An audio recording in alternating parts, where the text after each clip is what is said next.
dia, boa tarde ou boa noite para quem vai ver no EAD, né? Nossas aulas. Eu sou a professora Cristine Rocha. Vou estar ministrando uma das disciplinas mais agradáveis para vocês, que eu sei que todos gostam, que é o Direito Processual Civil. Claro que sim. Então hoje, eu já vi que alguns têm algum receio com Direito Processual Civil, né? Mas eu vou tentar facilitar a vida de vocês hoje. Tá? O processo é lindo. Mas assim, o que a gente vai trabalhar hoje? Hoje, essencialmente, nós vamos trabalhar petição inicial e resposta do réu. É óbvio que eu vou trabalhar, por assim dizer, olha só, vamos nos organizar dentro do Direito Processual Civil para facilitar tudo que a gente já viu até agora. Vamos organizar nossa cabeça dentro do processo civil. Então, antes de eu entrar dentro da matéria propriamente dita, que é petição inicial e resposta do réu, eu tenho uma mania que me persegue. E eu gosto de sempre organizar os meus alunos para eles entenderem como que funciona a caminhada do processo civil, tá? Então, eu sempre relembro vocês, inicialmente esse tem que ser o primeiro ponto da aula. Como é que é a caminhada do processo civil? Quais são as fases do processo civil para quando eu me deparar com uma questão do meu examinador, eu conseguir responder ela e situar dentro do próprio código aonde que a minha resposta deveria estar. Porque, regra geral, o examinador da OAB, ele sempre vai estar te orientando, ele vai te dar algumas palavrinhas-chave que estão dentro de cada um daqueles dispositivos que pertencem a cada uma das fases do processo civil. Bom, então, regra geral, a gente sempre lembra que o processo civil, ele vai ser composto dentro do que a gente chama de processo de conhecimento,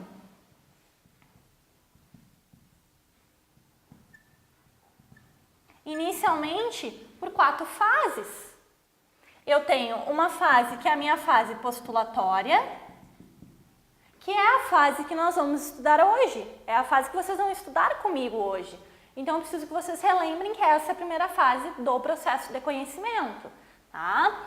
A segunda fase, qual é a segunda fase do processo civil para organizar? O que vem depois que eu estudo petição inicial e resposta do réu? Bom, vem o que a gente chama de saneamento. Então, é uma fase saneadora. Então, logo depois da primeira fase, vem a fase de saneamento, a fase saneadora do processo. Depois vem o quê? Vem a fase instrutória.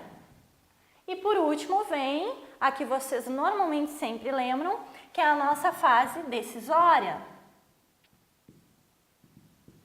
Organizando brevemente dentro dos dispositivos legais que eu preciso ter em mente. Eu diria assim, ó, como a gente está num curso intensivo, quem ainda não leu esses dispositivos que eu vou colocar diretamente dentro dessa fase, dá um visu neles em casa.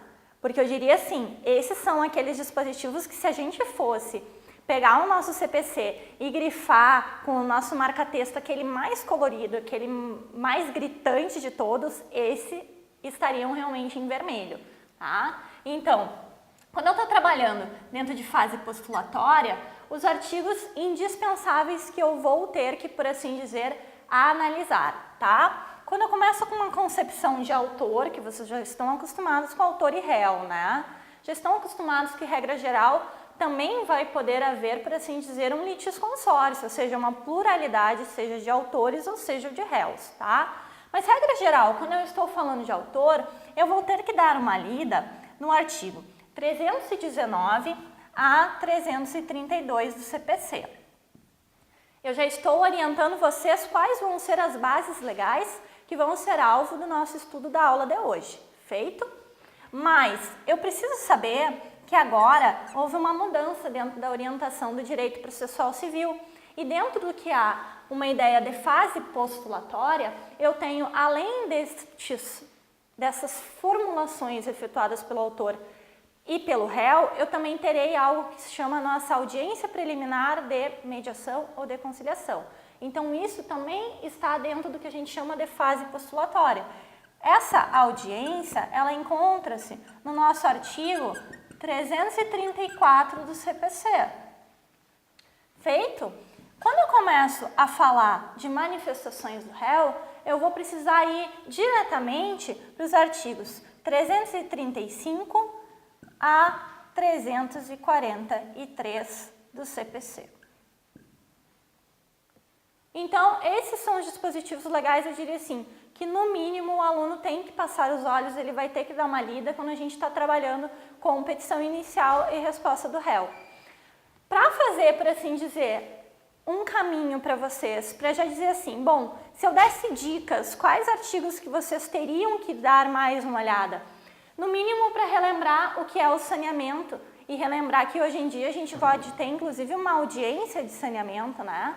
Então, seria interessante vocês darem uma lida no artigo 357 do CPC. Saneamento é aquela ideia de organização do processo, né? Mas, quando eu passo para a fase instrutória, regra geral, o aluno lembra da própria audiência da instrução e julgamento. Aonde é que essa audiência está? Artigo 358 do CPC. Tá? Depois tem toda aquela ideia de fase probatória, de provas que são admissíveis no processo civil, 369 em diante, mas aí eu já sei que vocês vão ter uma aula específica sobre isso. Tá?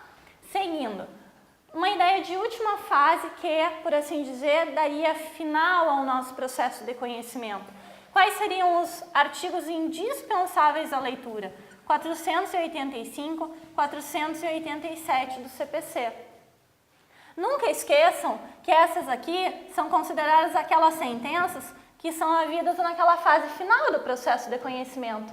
Mas vocês lembram que agora o CPC, conforme a mudança que ele teve, ele também vai poder ter sentenças parciais, né? Aquela ideia de quando não há, por assim dizer, discussão, ou seja, os fatos são incontroversos já desde o início, é uma das hipóteses onde eu posso ter uma sentença parcial de mérito. Quando eu trabalho com sentenças parciais, quais são os artigos que seria interessante eu dar uma olhada? 354 e 356 do CPC.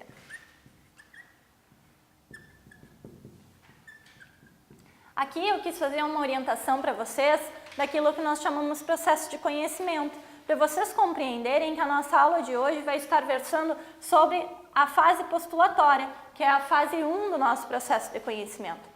Para o aluno que tem dificuldade em relembrar as espécies de processo que tem no direito processual civil, até agora eu estou dando noções bem gerais para vocês, para situar vocês dentro do processo civil.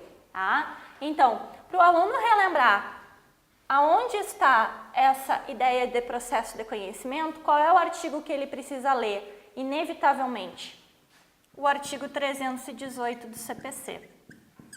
Quando o aluno lê o artigo 318 do CPC, ele consegue compreender as espécies de processo que existem no direito processual civil. E quais são elas? Muito cuidado, porque espécies de processo é sempre diferente de espécies de procedimento. E muitas vezes vocês podem se enganar em relação a isso. Sim. Muito cuidado. Sentença parcial, ela tem, por assim dizer, um efeito de ter um alvo de recurso de agravo de instrumento, mas ela não deixa de ser sentença. A natureza dela, a natureza jurídica, é ser sentença, muito embora o recurso oponível a ela seja o agravo de instrumento. Se você for olhar o recurso de agravo de instrumento no artigo 1015 do CPC, quando você pega o inciso 2º, ele diz, serão agraváveis e daí você tem as matérias. No inciso 2º você tem mérito. Quando ele trabalha com o mérito, ele está exatamente trabalhando a ideia daquelas sentenças parciais de mérito. Então, se você for analisar 354 e 356, vocês vão notar que ele está trabalhando com a ideia de sentença, muito embora essa sentença seja agravável. É quase uma mutação, né? Por assim dizer, uma mudança que o próprio legislador fez, mas não deixa de ser sentença, tá? Bom, só para relembrar vocês, tudo isso aqui que eu passei até agora são as fases dentro do processo de conhecimento. Eu tenho dois tipos de processo dentro do direito processual civil que eu consigo analisar quando eu leio o artigo 318. Ou seja, eu tenho o próprio processo de conhecimento, e eu vou ter o meu processo de execução. Agora, de procedimento, eu tenho dois procedimentos. Eu vou ter sempre dentro do civil, isso aqui é muito bom para organizar as ideias de vocês, por quê? Porque o aluno, muitas vezes, ele chega na prova da OAB e ele começa a confundir procedimento no direito penal e no direito civil. E são coisas completamente diferentes. Lá no penal vocês continuam falando no ordinário, no sumário, no sumaríssimo. Aqui não existe mais isso. Não caiam em erro assinalando alternativas com esse tipo de procedimento no direito processual civil. Então, aqui eu só vou ter procedimento comum ou procedimento especial. Todas essas informações que eu passei para vocês agora, elas são extraídas do próprio artigo 318 do CPC, que orienta. Ou seja, é um artigo anterior ao artigo que nós vamos começar a trabalhar agora. Nós vamos começar a trabalhar com o 319, tá? Então, é um artigo muito importante, é um artigo que orienta a visão de vocês, para vocês saberem exatamente as espécies de processo e as espécies de procedimento. Lembrando que o próprio tópico de processo de conhecimento está no nome do livro, né? Nós temos o livro 1 do processo de conhecimento no topo do artigo 318 do CPC. Feito, pessoal. Organizadas as premissas da nossa caminhada do processo de conhecimento, nunca esqueçam também o quê? Que logo depois dessas fases finais, vocês têm novas fases dentro do processo de conhecimento. Só para deixar a nossa caminhada completa. Qual é a próxima fase que eu posso ter aqui? A fase de liquidação. E na sequência, a fase de cumprimento.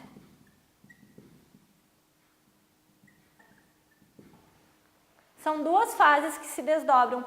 É muito importante o aluno ter em mente que é exatamente assim a caminhada que ocorre dentro do processo de conhecimento. E mais, há muitas situações em que o teu examinador da OAB questiona a natureza jurídica destas partes do processo. E daí ele quer saber se você sabe que isso são fases processuais. Porque muitas vezes ele coloca a liquidação como uma nova ação ou o cumprimento de sentença como uma nova ação.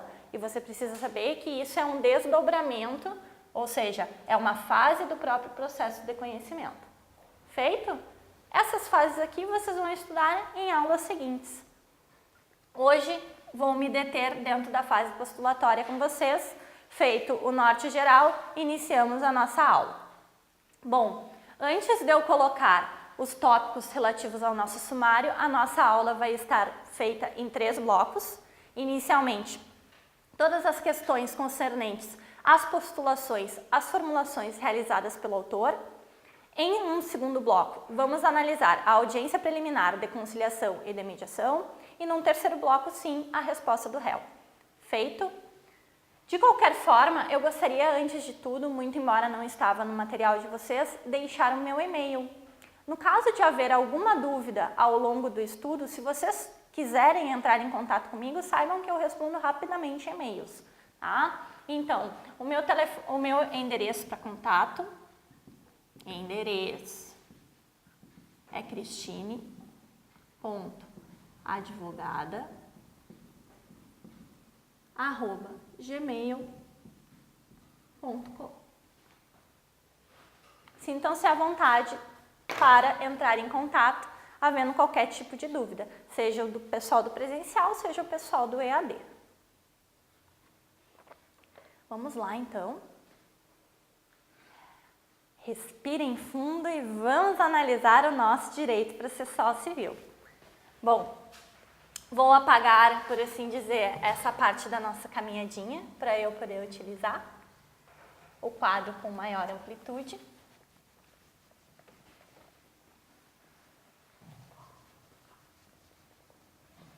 E vamos focar nas questões que são essenciais e depois vamos fazer alguns exercícios de fixação. Eu já diria para vocês que essa primeira parte da aula que eu vou trabalhar com a ideia das formulações do autor, até agora, dentro da vigência do CPC de 2015, ainda não houve questionamento do examinador de vocês. Então, pós-CPC de 2015, a FGV ainda não cobrou questões trabalhando petição inicial, muito menos em deferimento da petição inicial ou em procedência liminar. Então, pode vir a ser cobrado? Seria uma novidade. Ainda não foi cobrado. Se a gente for buscar as questões, há 0 número de questões. Então, há a possibilidade de isso vir a ser cobrado num próximo exame de ordem. Então, vamos nos deter nesses tópicos principais. Aqui seria uma ideia de formulações realizadas pelo autor. Nós já sabemos que, regra geral, essa formulação ela vai estar dentro de uma ideia, de uma base legal, principalmente qual artigo que eu preciso ler diretamente. O meu artigo 319 do CPC. O meu artigo 319, o que que eu preciso cuidar? O meu artigo 319, ele vai me trazer diretamente os requisitos da petição inicial, que é o nosso ponto 2 do sumário. Por requisitos da petição inicial, são aqueles básicos, são aqueles que, regra geral, o aluno, se ele já formulou algum tipo de petição, eu diria assim para vocês, para relembrar os requisitos, o que eu preciso pensar? Imaginem, todo mundo já normalmente olhou um processo. Imaginem exatamente a formulação desse processo. A primeira coisa que está lá no ponto, o próprio juízo a que se destina, né? Um ponto 2, eu vou fazer, por assim dizer, a qualificação das partes. Muito cuidado aqui, eu diria, com o tópico da qualificação das partes, porque o tópico da qualificação das partes é o que mais pode vir a ser cobrado pelo examinador de vocês. Por que o tópico da qualificação das partes, se eu fosse fazer coraçõezinhos ao lado dos requisitos que podem ser cobrados pelo meu examinador, por que eu faria um coraçãozinho ao lado da qualificação das partes? Porque, muito cuidado, nos parágrafos do 319, ele inicia trabalhando o quê? Inicia trabalhando com uma ideia de que, muito embora seja um requisito essencial do artigo 319, quando eu, autora, vou adentrar com uma ação, se eu não conheço todas as informações inerentes ao próprio requisito da qualificação, a ideia é que eu posso requerê-las. Cuidado com a ideia de requerimento de informações relativas à qualificação, porque isso é plenamente possível. Ou seja, eu posso requerer que o próprio juízo da causa, ele busque essas informações quando eu não tenho elas de maneira completa, tá? Então, pode ser feito um requerimento ao juízo da causa. E muito cuidado!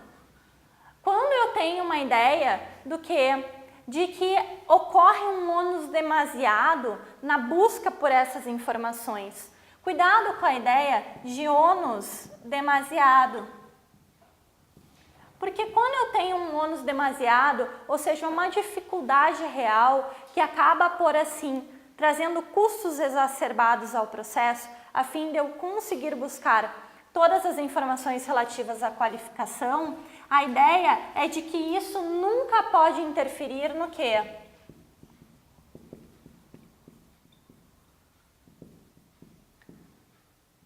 Naquilo que é direito constitucional de ação.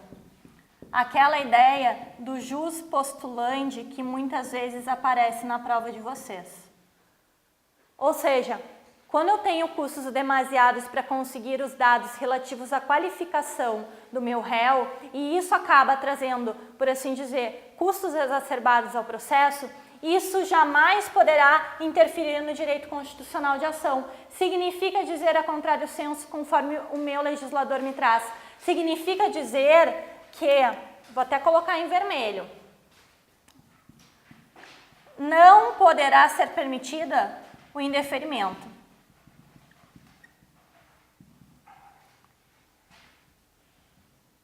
O indeferimento da inicial.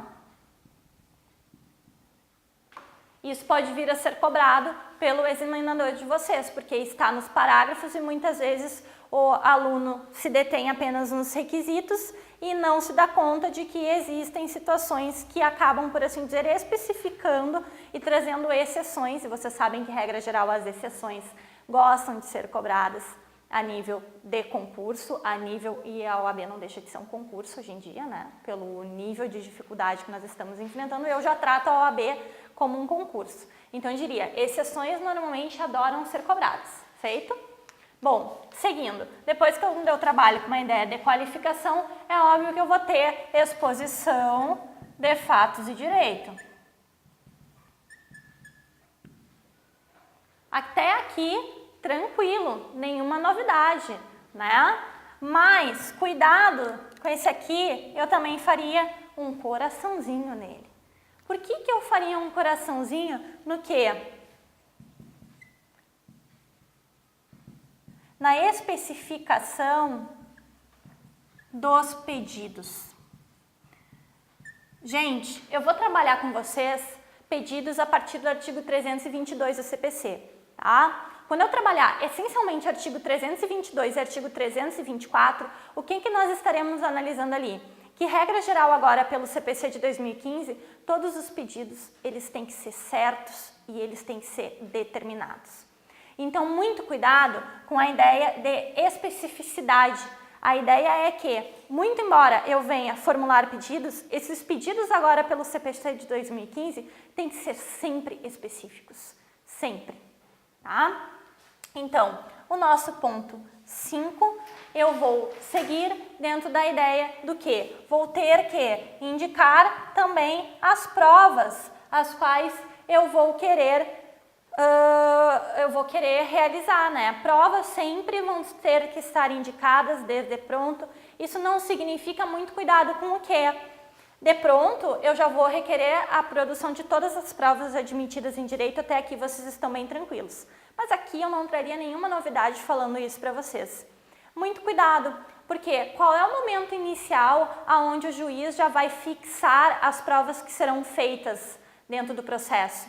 Muito cuidado, porque muito embora eu esteja postulando provas aqui, vai ser no saneamento, lá no artigo 357, que você verifica que o juiz vai determinar as provas que serão cabíveis ao longo da próxima fase, que é a fase de instrução. Então, nunca esqueçam que também vai ser nessa nova fase onde o juiz vai mandar que tanto autor quanto réu, se ainda não tivessem arrolado testemunhas, que venham a fazê-la. Então, eu posso pedir uma produção de provas, por assim dizer, de uma maneira um pouco mais genérica, todas as provas admitidas em direito. Nesse momento, eu não teria arrolado as minhas testemunhas. Então, isso poderá ser requerido num segundo momento que vem logo após a fase postulatória. Feito? Aqui eu teria trazido para vocês uma ideia de algo, de um plus a mais dentro da concepção de provas. Mas o que eu não posso esquecer? É óbvio que eu vou ter que dar valoração da prova, valor da causa. Valoração da ação, eu quis dizer. Então, o valor da causa. Eu não segui diretamente a mesma ordem que está dentro do CPC, mas isso não tem, por assim dizer, uma relevância. Todos esses dados vão ter que constar. Eu segui esse sentido, muito embora não está na ordem igual do CPC, porque nesse sentido faz com que você, aluno, consiga vislumbrar como você faz a sua petição inicial para você conseguir relembrar dos requisitos do 319. Agora, o último requisito que eu diria que é o último coração. Aqui a gente tem uma relação nova, né? São aquelas relações onde são três pessoas que se relacionam importantes dentro do 319, né? Não são dois corações, são três batendo aqui que podem vir a aparecer realmente na tua prova. O que você tem que cuidar aqui? A indicação de interesse na audiência de conciliação ou mediação. Nunca esqueçam desse último tópico. Eu diria para vocês, esse último tópico é uma das grandes novidades dentro do artigo 319. Por quê? Porque a gente teve uma mudança da própria ordem de requerimentos a serem realizados dentro do CPC. Quando eu falo o tópico da aula, petição inicial e resposta do réu, quando eu pego esse nome dessa aula, eu tenho que pensar que houve uma grande mudança dentro do CPC de 2015 em relação à procedimentalidade. Em que sentido? Antigamente, todo mundo tinha em mente que, como é que o processo se abria? Eu tinha uma petição inicial. E acontecia o quê? Bom, se eu era réu, regra geral, um oficial de justiça batia na minha casa, eu recebia o mandado de citação e nesse momento, a partir desse momento, eu saía correndo para ir, regra geral, para um advogado ou para a defensoria pública, se eu não tinha condições, porque eu dizia assim, ó, CPC de 73 era tiro cruzado, tá? O primeiro dava o tiro e o outro vinha e atirava de volta. Era tiro cruzado.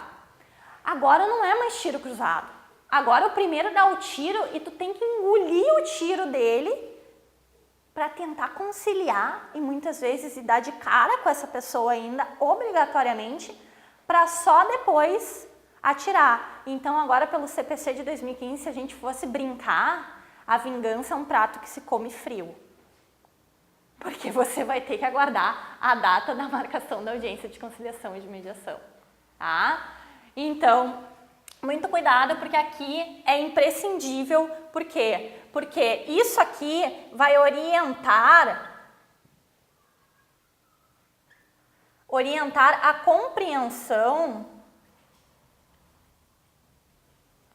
do artigo 334 do CPC. Por isso é requisito indispensável. Bom, para terminar isso aqui, da análise do 319, que eu diria assim, que não dá para passar também sem dizer, mas eu acredito que quase todos os alunos já saibam disso e normalmente eles já ouviram isso de algum professor.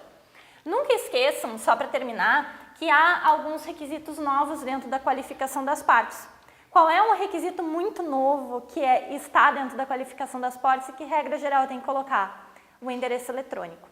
Nunca esqueçam da ideia de que aqui, agora, houve uma novidade. Ou seja, eu vou ter que fazer a indicação do e-mail. Tá lá. Pensem comigo. É muito justo que, a partir do momento que eu não tenha todas essas informações, que a minha petição inicial não seja indeferida. Porque nem sempre eu vou ter todas essas informações, e muito mais o e-mail do meu réu. Regra geral, se for relações entre entes privados, onde eu não estou trabalhando com uma ideia de uma sociedade, é muito difícil, muitas vezes, eu ter o e-mail pessoal da pessoa, tá? Ainda mais se foi uma relação que foi eventual, onde você realmente não tem contato direto. Vamos seguir, então, no nosso hall, que a gente tem muita coisa, sim. A própria indicação do e-mail, quando, independente se é autor ou réu anunciando, não tem, pode ser a do advogado? Muito cuidado. Porque eu já vi, até no escritório do trabalho fazem isso. E aí eu acho que é uma equipe que teria que ser... Eu vou ser bem sincera. Não confundam a prática real de vocês com o que o CPC coloca. Isso acontece muito. Isso, às vezes, em primeira fase, acaba sendo uma perda para o candidato, porque realmente você vem com concepções do que você usa no dia a dia e acaba acreditando que aquilo, pelo teu examinador da primeira fase, vai ser correto. E não é.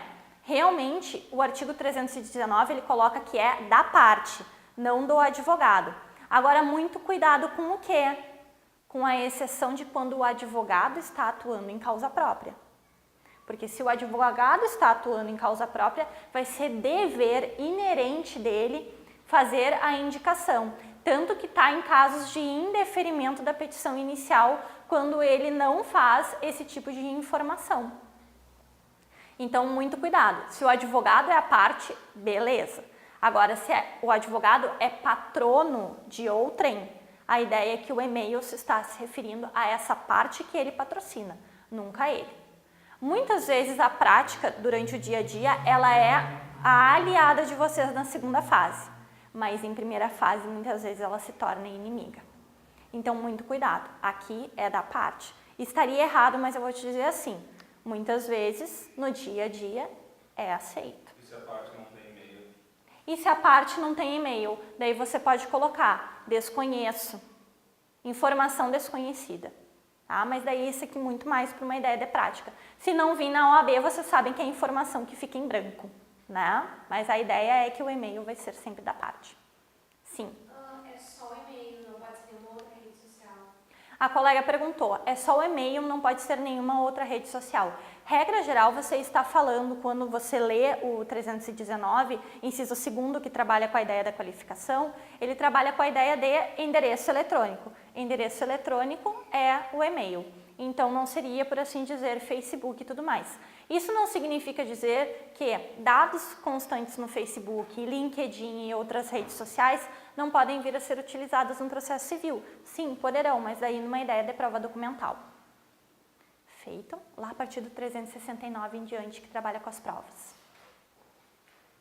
Vamos seguir então? Ficou mais alguma dúvida dentro dessa parte de requisitos da petição inicial? Não? Então, vamos cuidar também o quê? Vamos trabalhar, vamos voltar ali, porque eu vou seguindo o tópico, até para vocês conseguirem organizar o caderno de vocês, né? Porque como são muitos tópicos e a matéria é grande, facilita para eu não ter que colocar tudo no caderno, tá? Muito cuidado, quando eu coloquei 2.1, eu estava trabalhando com a ideia de diligências, tá? A ideia dessas diligências que eu falei para vocês, dentro de uma ideia de requerimento ao juízo da causa, quando eu não tenho concepções amplas e totais a respeito da qualificação das partes. Feito?